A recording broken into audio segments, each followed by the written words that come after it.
주님 말씀하시면 내가 나가리다. 주님 뜻이 아니면 내가 멈춰서리다. 할렐루야, 성도 여러분 반갑습니다. 김 목사와 함께하는 성경 이야기 시간입니다. 오늘은 오순절 성령의 또 다른 선물인 교회 공동체에 대한 이야기를 하려고 합니다.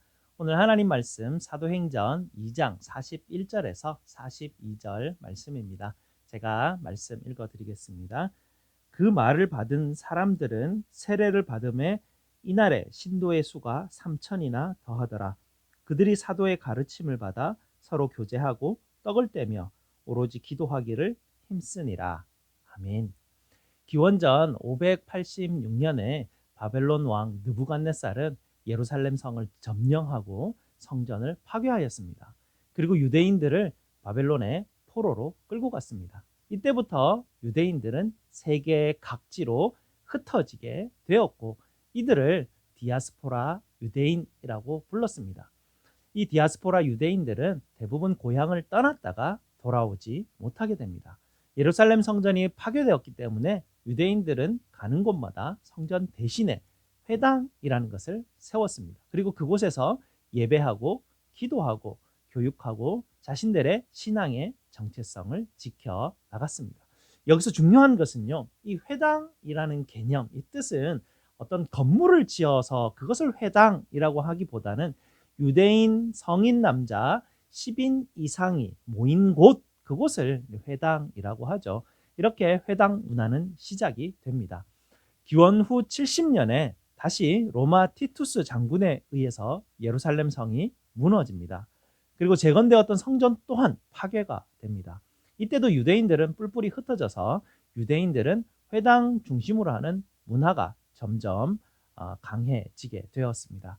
유대인들은 로마 제국 곳곳에 흩어져서 회당 중심으로 생활을 하였고요. 또 이 회당을 통해서 그들이 가지고 있는 당한 여러 사안들을 논의하고 결정하였습니다.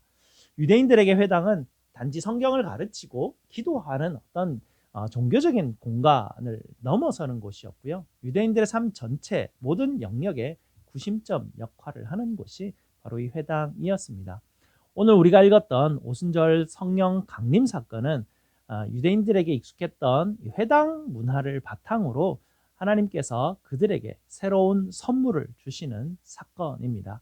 성령께서 오심으로 유대인들이 익숙했던 성전, 회당 대신에 그들에게 새로운 선물로 교회를 주시는 사건이었습니다. 유대인 성도들은 새롭게 주어진 교회가 그들이 알고 있던 회당과 같이 어떤 건물을 이야기하는 것이 아니라 그들이 이 교회를 중심으로 해서 공동체를 이루어 나가는 그런 어떤 하나님의 공동체라는 것을 금방 이해할 수 있었습니다.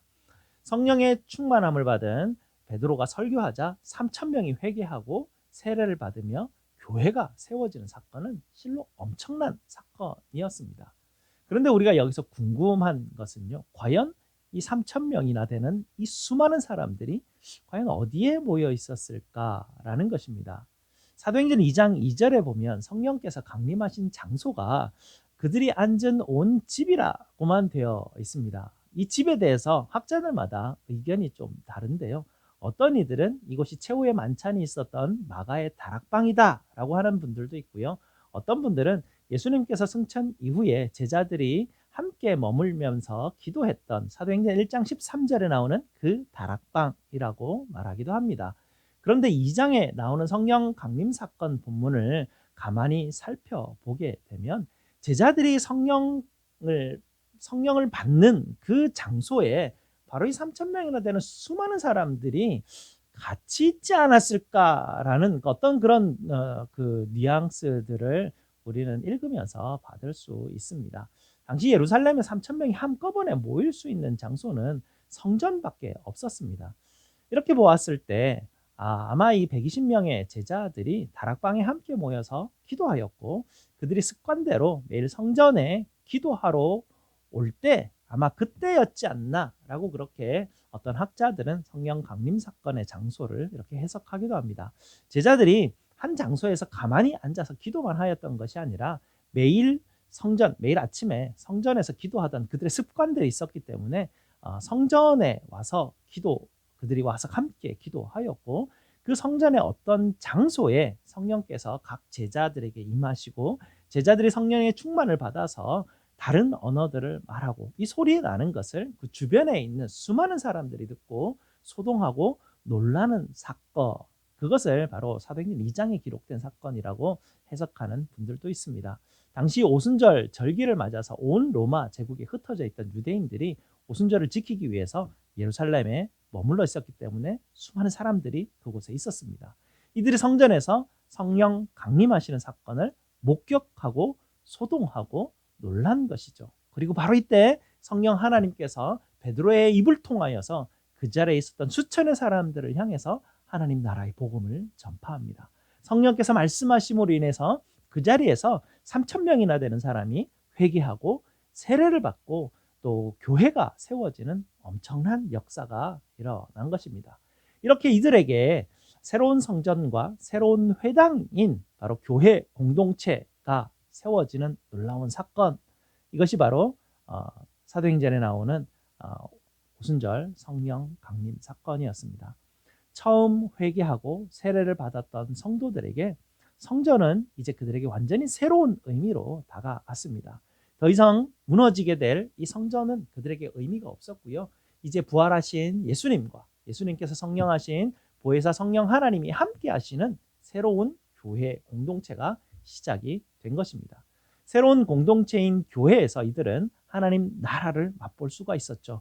이들은 유대인이나 헬라인이나 지혜자나 야만인이나 종이나 자유인이나 남자나 여자를 차별하지 않고 쫓아내지 않고 사랑으로 감싸 안아주는 세상에서도 어느 곳에서도 볼 수 없는 완전히 새로운 하나님 나라 공동체를 맛보았습니다.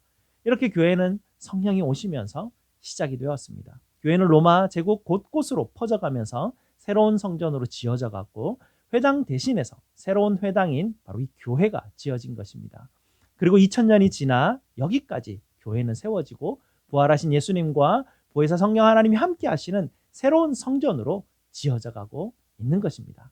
성도 여러분, 부활하신 우리 주님께서 우리에게 약속하신 보혜사 성령 하나님께서 우리에게 이미 오셨습니다. 그리고 성령 하나님께서 새로운 선물인 교회로 우리 모두를 불러주셨습니다.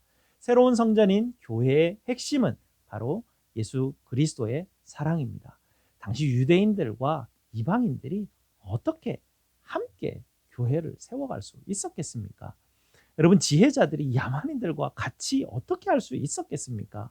여러분, 자유인들이 노예들과 어떻게 할 수 있었겠습니까? 요즘도요, 조금만 잘 사는 사람들은 조금 못 사는 사람 아이들과 학교를 같이 세워서 같이 다니게 하는 그런 공동체를 이루는 것 참 어려운 일들입니다. 남자와 여자가 당시 문화에서 같이 있을 수 있다는 것, 그런 공동체가 세워진다는 것, 참으로 희한한 그런 공동체였습니다. 그것이 가능하였던 이유는 바로 예수 그리스도의 십자가의 사랑 때문이었습니다. 우리는 부활하신 예수님을 주님으로 모시는 사람들입니다. 주님은 저와 여러분에게 이미 엄청난 놀라운 사랑을 우리에게 부어주시고 우리로 하여금 이 보혜사 성령 하나님이 세우신 교회로 우리를 하나님의 지체로 불러주셨습니다. 우리는 이제 우리가 할 수 있는 일은 주님의 사랑을 통하여서 서로 사랑으로 세워주고 돌보는 공동체로 자라나야 될 것입니다. 감사합니다. 다음 주에 뵙겠습니다. 따스한 성령님 마음으로 보내 내 몸을 감싸며 주어지는 평안함 만족함을